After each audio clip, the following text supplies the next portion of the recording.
A dysfunctional relationship is when you impose your expectation on someone.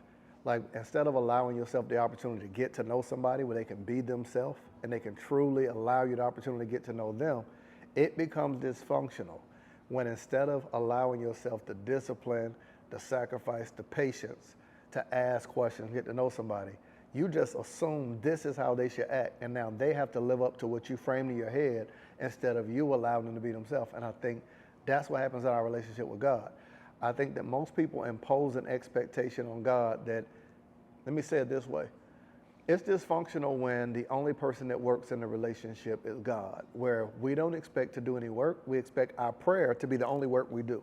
So if we're going to change, if there's a difference in thought, if there's an action we need to take to advance our life, rather than take the action to move towards a new career path, we pray and say, we're waiting on an answer.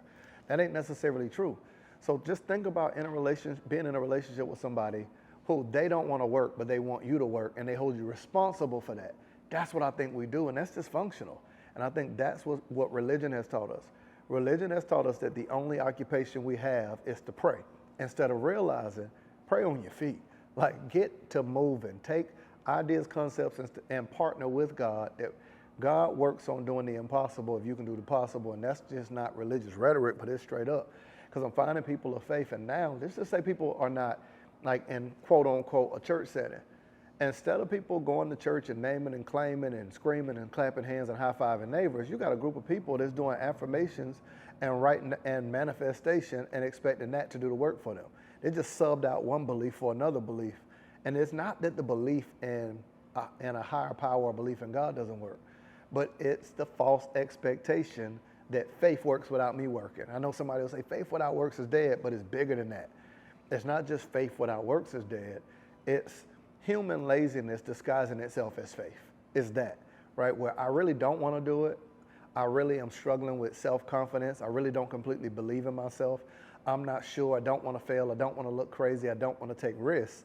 And instead of just admitting that and dealing with the inner work that our faith really provides for us, this inner mirror that shows us what I can be, what I can do, what I can have, instead of letting God do that work, we ask God to do the inner work and we ask God to do the outer work. So the inner work is us believing in ourselves, finding our purpose, knowing what we're put on earth to do. God can help us with that. The outer work is once I find my purpose, marketing, packaging, getting in front of people, networking, expressing it with the world, taking action. That's the outer work. So we want God to do the inner work and God to do the outer work. And that's dysfunctional, where the only person that we expect to have a job is God, while we remain unemployed and make prayer a get out of work free card. How long is that?